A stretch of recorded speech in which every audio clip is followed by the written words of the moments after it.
Welcome back to online plus 2 chemistry classes. Today we are going to discuss about topics like ionization enthalpy, formation of colored compounds, density and about interstitial compounds. The next property that we are going to discuss is ionization enthalpy. What is meant by ionization enthalpy? It's the amount of energy required to lose an electron from the ground state in an isolated atom. The amount of energy that we provide to remove an electron from the ground state of an atom is called as ionization energy. We need to provide some specific amount of energy. That energy is called ionization enthalpy and it's represented by kilojoule per mole. In a series, we know that there is an increase in nuclear charge from one element to the another, and also the inner d orbitals are filled. Hence, we can say that the ionization enthalpy increases in a series as the nuclear charge increases from one atom to another in a series, and also the inner d orbitals are filled. Hence, it will be very difficult for us to remove an electron from the ground state. Hence, we can say ionization enthalpy increases in a series. Let's study in detail about the ionization enthalpy of first D series. The elements are scandium, titanium, vanadium, chromium, manganese, iron, cobalt, nickel, copper and zinc.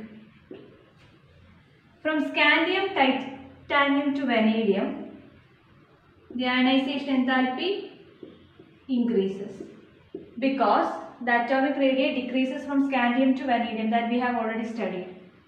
The radii decreases. Hence, more energy will be required to remove an electron from these atoms. Hence, the ionization enthalpy increases. For chromium and manganese it have highest ionization enthalpy because it is half-filled and have stable electronic configuration. Half-filled. Hence it will have stable electronic configuration. We know that the electronic configuration is 3d5 4s1 and 3d5 4s2. It is half-filled, hence it will be more stable.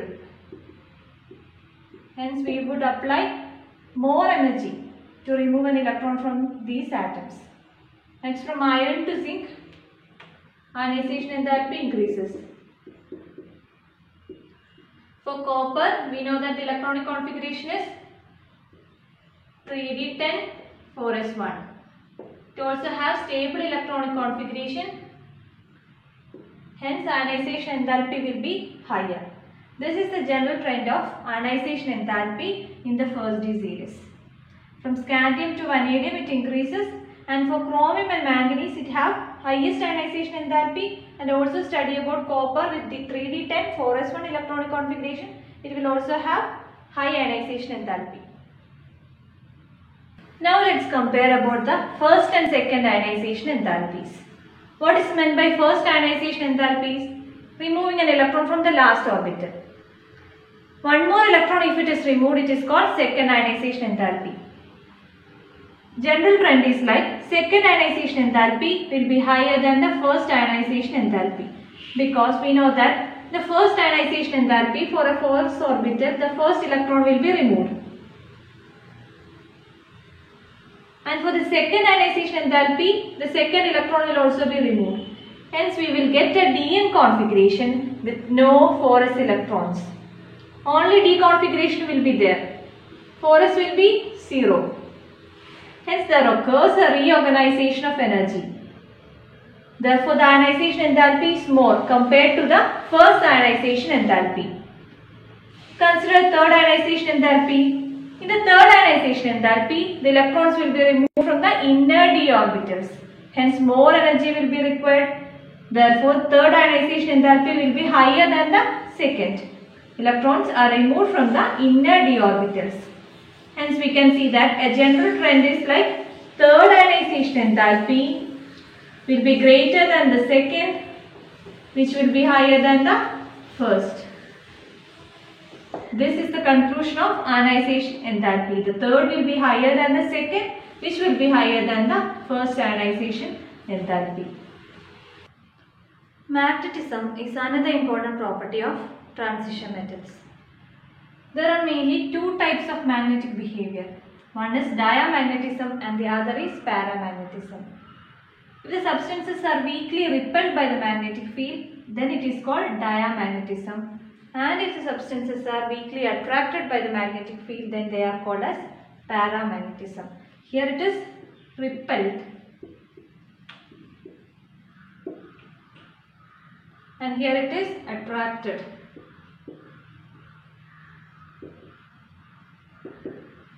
If they are strongly attracted by the magnetic field, then it is called as ferromagnetism.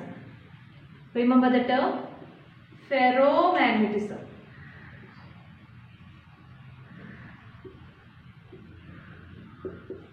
The substances that are strongly attracted by the magnetic field are called as ferromagnetism. It is an extended case or an extreme case of paramagnetism behavior. Magnetism is caused due to the presence of unpaired orbitals.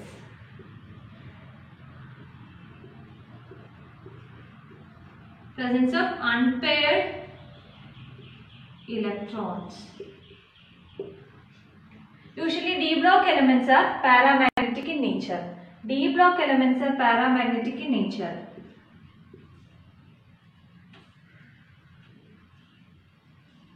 That means they are weakly attracted by the magnetic field.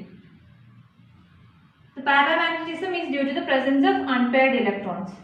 There are two main factors that affect the magnetic moment. One is the spin angular momentum.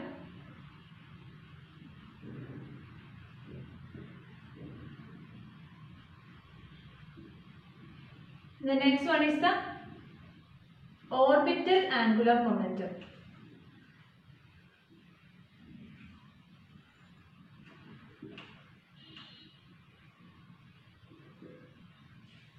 These are the two factors that depend upon the magnetic moment, the spin angular momentum and the orbital angular momentum. Here we will only consider about the spin angular momentum.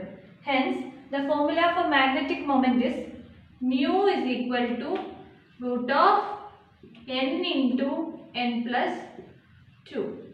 This is an important formula. Mu, the magnetic moment, is equal to root of n into n plus 2.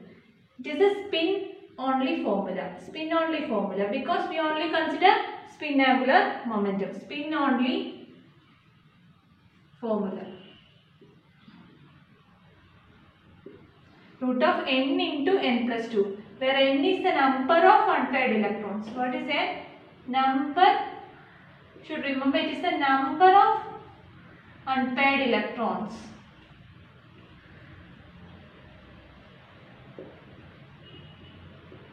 For example, if n is equal to 3, what will be mu? Mu will be root of n is 3. 3 into 3 plus 2. That is root of 3 into 5. That is root of 50. By this way, we calculate the magnetic moment of transition element. We only consider spin angular momentum. Hence, the formula is called as spin only formula, where mu is equal to root of n into n plus 2, where n is the number of unpaired electrons. We studied that magnetic moment is equal to mu is equal to root of n into n plus 2, where n is the number of unpaired electrons. Hence, we can say that as the number of unpaired electron increases, magnetic moment increases. As n value increases, magnetic moment mu increases. Unpaired electrons increases, unpaired electrons increases, magnetic moment increases.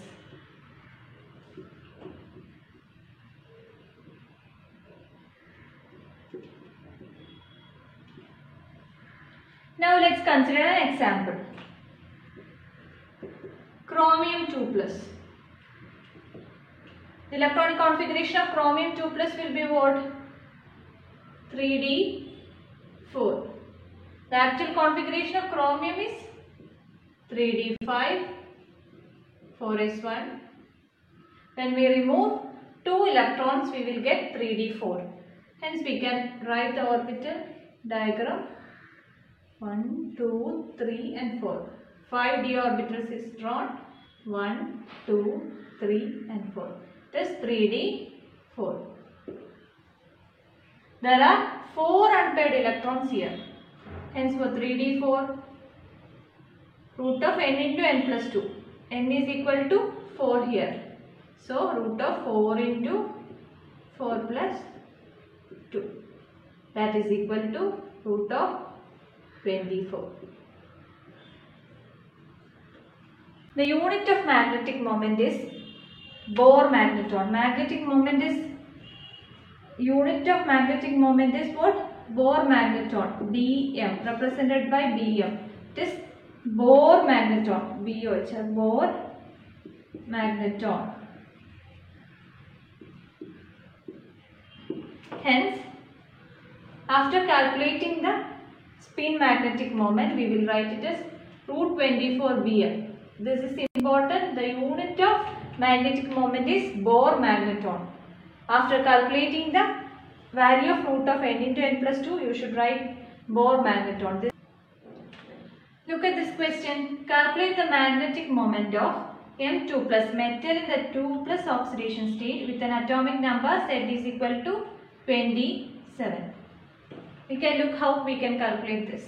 Metal in the 2 plus state with Z value is equal to 27. The atomic number is 27. What will be the outer electronic configuration? That will be 3d7 4s2, as it is 27. 3d7 4s2. It's given that metal is in the 2 plus oxidation state. So what will be the configuration? It will be 3d7. So we can draw the orbital now. D orbital. There are 5 d orbitals that we already know. 1, 2, 3 and 4. It is d7 configuration. 1, 2, 3, 4, 5, 6 and 7. How many unpaired electrons are there? There are 3 unpaired electrons. These are already paired. Only 3 unpaired electrons. Equal to what? 3. So mu is equal to root of 3 into 3 plus 2. That is root of, unit is Bohr magneton. This is how we will calculate the magnetic moment of transition metals. Now let's discuss about the density of d block elements. From scandium to copper, we know that atomic radii decreases. Atomic radii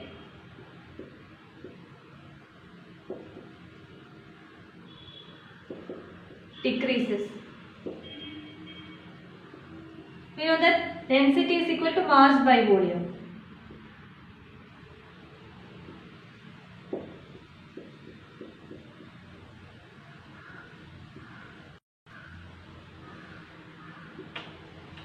Look here, as the atomic radii decreases but the atomic mass increases from scandium to copper.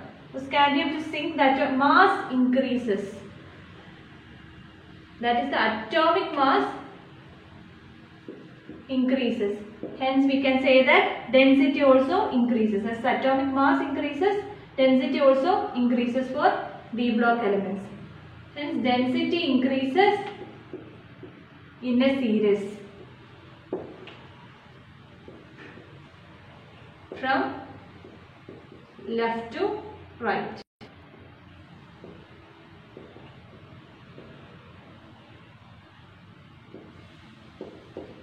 From left to right, as the atomic number increases, atomic density also increases.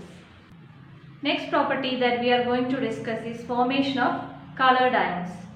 We studied that coordination compounds form colored complexes.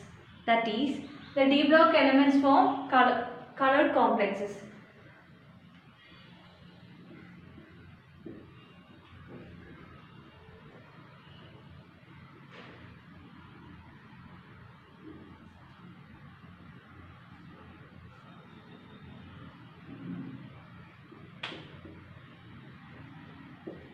Consider an electron in the ground state. When an electron is in the ground state,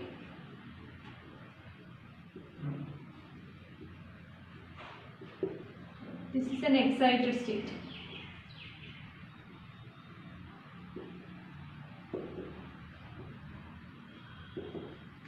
When an electron from the ground state is excited to a higher energy level,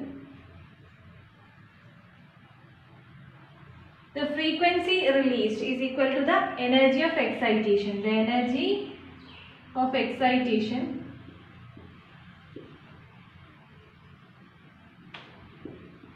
of excitation corresponds to